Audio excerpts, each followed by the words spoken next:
Қаладан келгенім басқа. Көзім қала жарығын көрді, жүрегім ауылды сағынды. Мұндағы әр тас тарих, әр жел. Ән. Мен білім үшін келдім. Бірақ үйімнің тынысы менің алғашқы үнім. Әже, мен месе тұрардай өлең оқыдым. Тіл мен жүрек үндескенде ғана шын сезім шығады.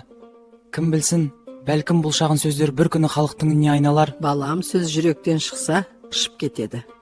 Ұста оны қадірле.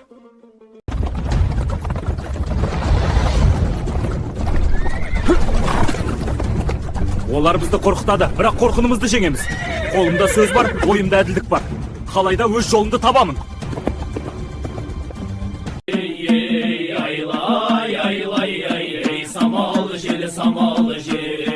Тоқтай тұр аға. Көңілімде бір тербеліс, көнбес сыр бар. Тілге шықса да жүрекке ие болар. Сөзім шын болса ел түйсін, егер өтірік болса уақыт өз орны. Балам, өмір жеңіл емес. Үйіңді малды, руды сақтау әр адамның мойнында. Сен білім алсаң да, ең алдымен отбасының намысын біл. Ер бол, жауапты бол. Әке, мен білім арқылы әділдікке қызмет етемін. Көрмегендерге де жарық болғым келеді. Жер бар жанның тірегі.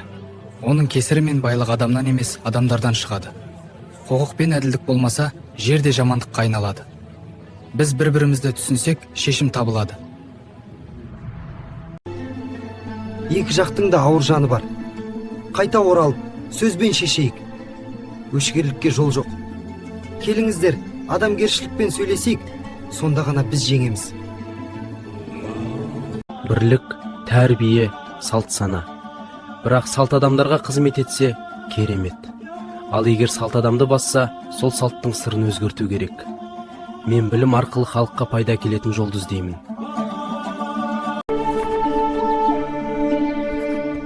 Білім, шамшырақ. Шамы бар әрбір жан айналаны көріп, сатқындықты танып, әділдікті таңдайды. Мен өлең арқылы сол шамды жаққым келеді. Мен ғылым мен ақындықты бірге алып жүретін боламын. Өз халқыма қызмет ету менің парызым. Мен өзімді сол жолға арнаймын.